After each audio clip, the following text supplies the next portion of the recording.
Saudi আরবে একের পর এক উঠে আসছে প্রবাসীদের অপকর্মের কথা। আর এসব নামধারী প্রবাসীদের অপকর্মের দায়ভার নিতে হচ্ছে সকল প্রবাসী ভাইদের। সৌদিতে প্রবাসীদের আর্থিক অবস্থা চরম অবনতির কারণে কিছু প্রবাসী জড়িয়ে পড়েছে নানা অপকর্মে। রেহানা নামের 21 বছরের এক নারী এমনই একটি অপকর্মের শিকার হন। সৌদি আরব ফেরত এই নারী জানান, আমার স্বামী আমাকে সঙ্গে করে সৌদি আরবে নিয়ে যায়। অল্প কয়েকদিন না যেতেই আমাকে কফিলের বাসায় রেখে আসে। সেখানে আমাকে যৌনকর্মীর কাজ করানো হতো। এমন একটি অবস্থা ছিলাম যে ওখান থেকে বের হওয়ার মতো কোনো অবস্থাই ছিল না। মাঝে মাঝে মনে হতো আত্মহত্যা করি, কিন্তু পিতামাতার কথা চিন্তা করে এই আত্মঘাতী সিদ্ধান্ত বাস্তবায়ন করতে পারিনি।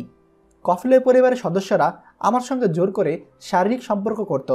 তারা আমাকে এক প্রকার যৌনদাসী বানিয়ে ফেলেছিল। তিনি আরও উল্লেখ করেন, সৌদি আরবে কফিলরা অমানুষ। আল্লাহর অশেষ সহমতে আমি সৌদি থেকে বেঁচে ফিরে এসেছি। সৌদি আসার পূর্বে ভেবেছিলাম আমার স্বামী সৌদিতে ব্যবসা বাণিজ্য করে, তাই হয়তো সৌদিতে ভালোই থাকব। কিন্তু সৌদিতে যাওয়ার পর তার উদ্দেশ্য যে এত খারাপ ছিল সেটা আমি কল্পনাও করতে পারিনি। পরে আমি জানতে পারি আমার স্বামী অনেক আগে থেকে এরকম অপরাধ চক্রের সঙ্গে জড়িত। নারী পাচার করে এনে সৌদি আরবে বিক্রি করে দেওয়াই ছিল তার কাজ।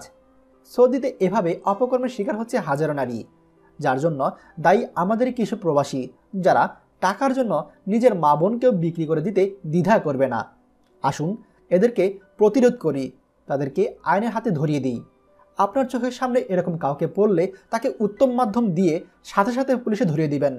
আর যদি দেখতে পান কোনো নিরীহ বোন যিনি কিনা নির্যাতনের শিকার হয়েছে, দয়া করে তার পাশে দাঁড়ান। ভিডিওটি গুরুত্বপূর্ণ, তাই দয়া করে সবার সঙ্গে শেয়ার করে তাদেরকে দেখার সুযোগ করে দিন। আর সৌদি আরবের সকল লেটেস্ট খবরাখবর সবার আগে পেতে TJN24 চ্যানেলটি এখনই সাবস্ক্রাইব করুন। ধন্যবাদ আপনাকে। বাংলাদেশের প্রথম প্রবাসী নির্ভর ভেরিফাইড ইউটিউব চ্যানেল TJN24, তাই দেরি কিসের, এখনই আমাদেরকে সাবস্ক্রাইব করুন। সাবস্ক্রাইব করতে সাবস্ক্রাইব আইকনে ক্লিক করুন এবং বেল আইকনটি চাপুন, যাতে আমাদের কোনো নতুন ভিডিও আপনি মিস না করুন।